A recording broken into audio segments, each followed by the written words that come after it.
Welcome to the Deep Dive, the shortcut to being well-informed. Today we are uncovering what might be the ultimate cheat code, something used by the most successful strategic thinkers in the world. Right.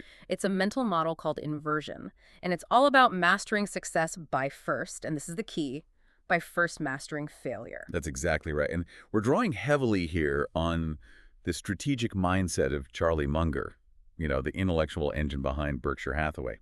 Munger had this idea that you don't need to be uniquely brilliant. You just need to be consistently not stupid.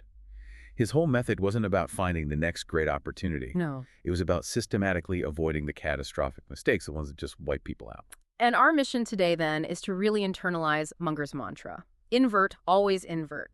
If you've ever felt overwhelmed trying to figure out the perfect path to victory, we're going to show you how to build a really resilient plan, a strategic pre-mortem by focusing entirely on guaranteed failure. A pre-mortem, I like that. Okay, let's unpack this. So to start, we really need to understand the fundamental shift. Normal thinking, the default setting for most of us is very directional. It's how do I win? Yeah, how do I make this a massive success? Exactly. But inversion thinking, it completely flips that on its axis. It starts by asking the diametrically opposed question, how do I lose in the most embarrassing, stupid, and definitive way possible? And once you figure that out, that very specific losing strategy, you just do the opposite. You do the opposite. Munger famously put it this way. It shows this deep intellectual humility. He said, all I want to know is where I'm going to die, so I'll never go there. It's so simple, but so powerful. And the translation for high-level strategy is immediate. Think about Munger applying this to finance and investing. His focus was always on downside risk. Right. Avoiding the big loss. Always. Yeah. So to guarantee a financial disaster, you'd list things like, using maximum financial leverage. Okay, bad idea. Or blindly following the latest trends without any analysis. Investing purely on emotion. Or trusting a management team that, just lacks integrity. So by identifying those specific catastrophic behaviors, like using leverage you can't handle or just acting on raw emotion, you essentially eliminate 90% of the mistakes right off the bat. The goal isn't just to be smart. No. It's to build a kind of a behavioral and financial firewall that protects you. Exactly. And the psychological reason this works is fascinating. It connects directly to behavioral economics, specifically this concept of loss aversion. Where losing feels way worse than winning feels good. Right. The source material highlights that the pain of failure is psychologically about twice as powerful as the pleasure of success. So when your brain is tasked with preventing a disaster, it engages its deep planning centers with, incredible intensity. I see. So trying to achieve some abstract, awesome success leads to these vague, fluffy plans, but avoiding a really specific, embarrassing catastrophe, that's a much stronger motivator. It is. It's a stronger motivator for detailed tactical planning. You're basically turning fear into fuel for action. You become a detective. Precisely. The moment you ask, how could this spectacularly blow up? Your brain stops generating those high-level goals, and it starts spotting every single tripwire and landmine. Okay, to see this in action, I think we have to talk about Alex, the stage manager. Ah, yes. The case study. Alex was preparing for the epic Unleashed middle school talent show. Which sounds small, but it had surprisingly high stakes. It did.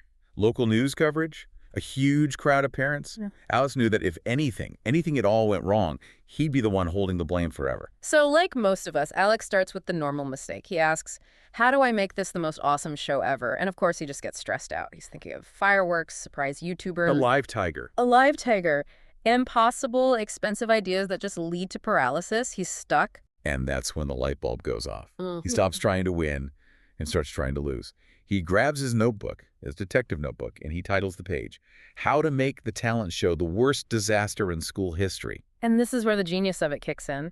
It is. The list he comes up with is just hilarious because it's so specific and so avoidable. It's not just mic issues. It's, number one, forgetting to plug in the main power, leading to 2 hours of performers just silently miming their acts. Or the logistical chaos. Uh-huh. The scheduling error that ensures the high-energy Fortnite dance troupe crashes directly into the Rubik's Cube juggler mid-performance. Oh, no. A human and plastic pileup. Yes.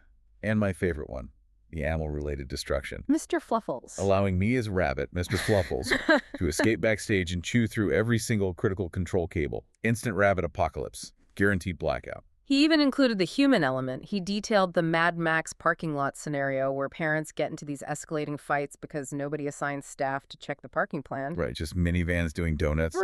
Wait, I have to stop you there. Okay, so you list 47 potential disasters, from the drone dropping glitter on the principal to this parking lot chaos.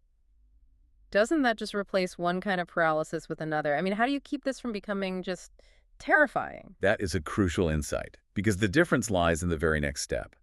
The process isn't about dwelling on failure. Okay. It's a rapid, structured brainstorm. You list the specific disasters once, and then you immediately flip them.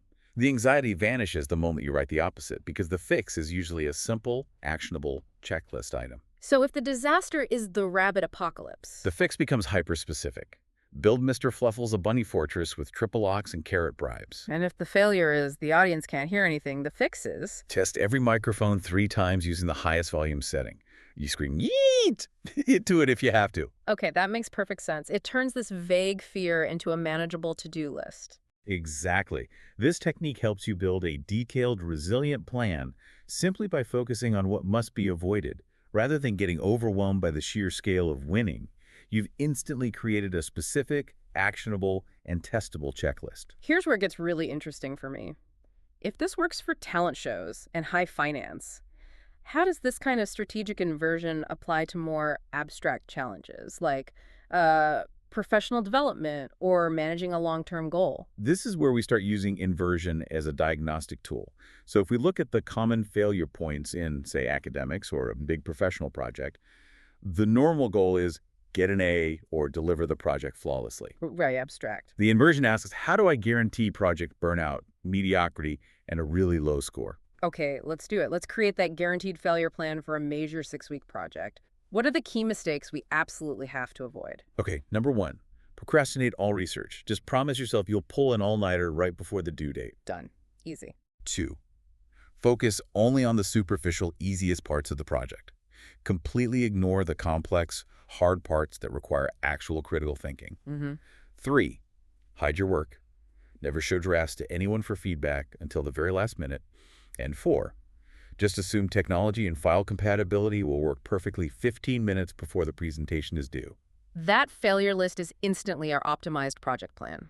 The inversion means you front-load the complex research. You schedule time for feedback early and often. And you budget for tech failure by saving backups in 3 different places. You're not trying to be brilliant. No. You're simply avoiding the catastrophic behavioral errors that derail almost everyone else. Munger took this even further, didn't he? Yeah. To personal conduct. He did. He argued that the best way to live a good life is simply to avoid living a miserable one. So you invert misery. You invert misery. Yeah. If you actively set out to guarantee misery and poor relationships, his failure plan was simple.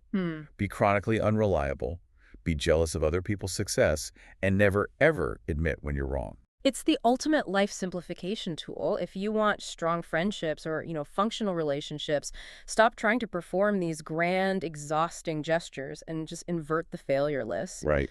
Be the person who shows up on time. Genuinely celebrate others' wins. Apologize quickly and sincerely when you mess up. Absolutely. And this is so relevant for anyone dealing with digital economies, personal finance, investing, a field just defined by massive potential loss. We need a targeted money master inversion strategy. Okay, how do you guarantee you lose all your money, whether it's cash or digital assets, within the next 90 days? Easy. You focus on volatility, emotion, and maximum risk. So the failure checklist is invest everything in one asset based on a tip from a stranger on a message board. Classic. Use leverage or credit that you don't fully understand to just amplify your bets.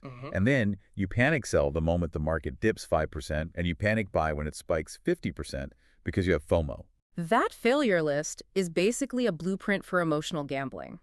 So the inversion transforms you from a reckless speculator into a savvy investor. It does. It means you diversify your holdings. You never invest more than you can afford to lose. You base decisions on actual research, not hype.